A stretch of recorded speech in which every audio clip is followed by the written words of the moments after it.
We have an authenticity problem, you and I, and by you, I mean most UK brands and people trying to portray a personal brand. And by problem, I mean the buzzword is everywhere, but very few brands are actually living it. People are used to seeing real but curated profiles across the media, across social media and beyond. It's a problem because it breaks down trust with consumers and it leads to disengagement. So, we're putting together a content series of a few videos where we break down what is real authenticity and what isn't, and how you can be better at it.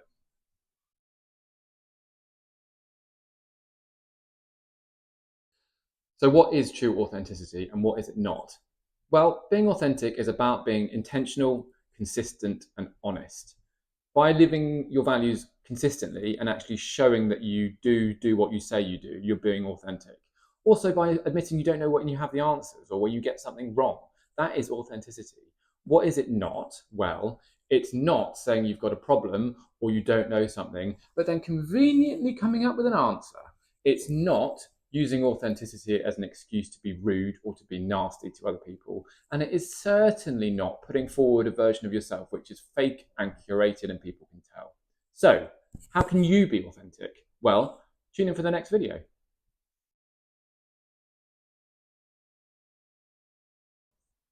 So, how can you bring your authentic self to a professional setting and your professional socials? For example, LinkedIn. Well, the first step is knowing who you are. And that means knowing your strengths and your values, what you stand for, and your weaknesses. I think we're all pretty good at the first two, but maybe not so much the third.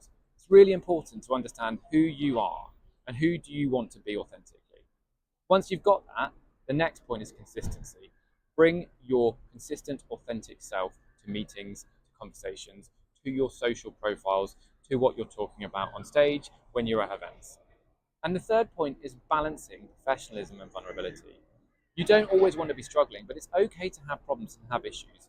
Neither do you always want to be portraying a version of yourself which is always succeeding, a polished, varnished version of yourself which isn't real. Balancing those points is really, really important. Following those tips should really, really help portray an authentic professional version of who you are. So, as a brand, how can you live authenticity and communicate authentically to your customers? Well, the first and most important thing to do is define your values. Who are you and what are your values? If you don't know that, stop, literally pause the video now, get in a room and define those values. Once you've got those, it's important to be consistent. Live that with your customers, with your communities, with your stakeholders. Make sure the person that you want to be, the brand person that you want to be, and your brand personality and your values are what your stakeholders are experiencing. We also live in the era of microtrends. There's a new buzzword, there's a new school of thought which pops up every 5 minutes seemingly. You don't have to jump on those bandwagons all the time. Be consistent in living your values. We can all think of some brilliant examples of brands that are doing authenticity really well, like Patagonia or Grace and Green, who we work with as an agency. But there's millions of brands probably out there doing greenwashing and other terrible things when it comes to really not being authentic. Which do you want to be?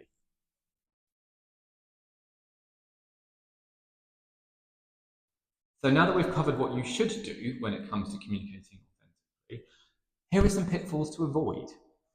Now, some of these are quite easy traps to fall into, so it's worth a quick list. The first, ironically, is overly communicating authenticity or the word authentic or authentically. And it is ironic because I've just spent the last few videos talking about authenticity, but hopefully what you're seeing is a pretty authentic version of me.